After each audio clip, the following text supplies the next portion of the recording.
Ja, hey, ihr kennt ja sicherlich noch unsere Ökophylla-Kolonie. Wir haben ja schon so einige Videos darüber gezeigt, wir haben alles Mögliche ausprobiert. Wir hatten sogar schon mal so einen Reagenzglasbaum gehabt. Das war so ein Stab, wo mehrere Neströhrchen so dran platziert waren. Da konnte man halt wunderbar in diesem Röhrchen so beobachten, wie sie dort sich eingewebt hatten. Und dann hatten wir auch schon mal so einen Transportbehälter, so eine runde Kugel gehabt.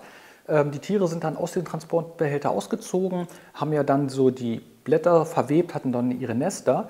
Und jetzt ist es mittlerweile so, dass die Kolonie schon so groß geworden ist, sie hat sich so gut entwickelt, dass die Pflanze gar nicht mehr mit dem Wachstum so hinterherkommt.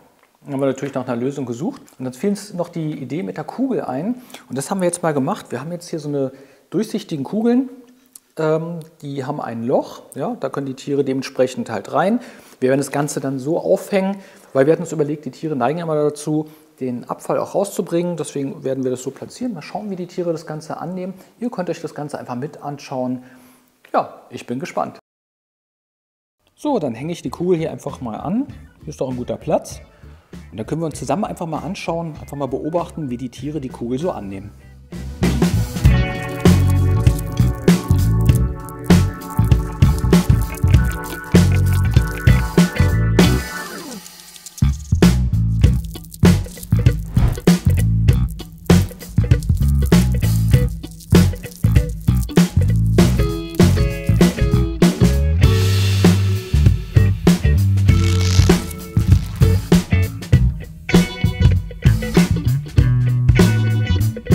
Ja, Wahnsinn. Schon nach wenigen Tagen haben sie hier die ganzen Kugeln für sich so angenommen, ne? Also als ihr Nest.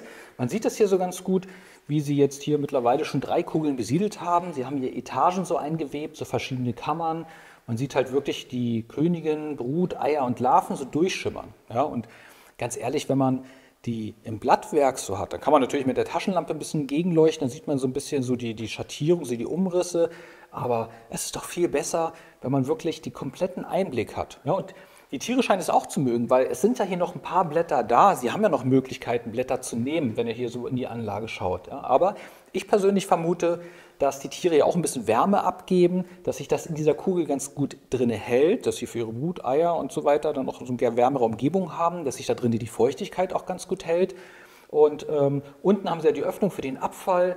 Ich zeige euch mal hier, ich habe den nämlich einfach mal eine Kugel gemopst, dann könnt ihr euch das Ganze mal anschauen. Dann seht ihr, wie das Ganze hier unten so zugewebt ist, als Ausgang, dass sie halt auch ein bisschen geschützt sind, wie hier die ganzen Etagen so angelegt sind, also richtig eine gewisse Strategie, ist ein richtiges Kunstwerk. Ich zeige das hier mal so kurz in die Kamera. Und ja, ich denke mal, wenn ihr auch das Ganze mal so beobachten wollt, ja, wir bieten diese Kugeln jetzt auch schon fertig gebohrt und so weiter bei uns im Shop an. Dann könnt ihr das ganz gerne mal mit euren Ökophylla mal so probieren.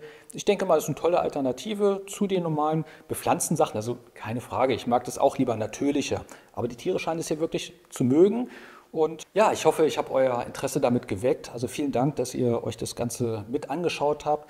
Ich lasse es einfach mal die Kamera noch so ein bisschen draufhalten. Ihr könnt das Ganze mal beobachten. Es ist einfach so interessant, wirklich dieses Nestleben zu sehen. Bis zum nächsten Mal. Ciao.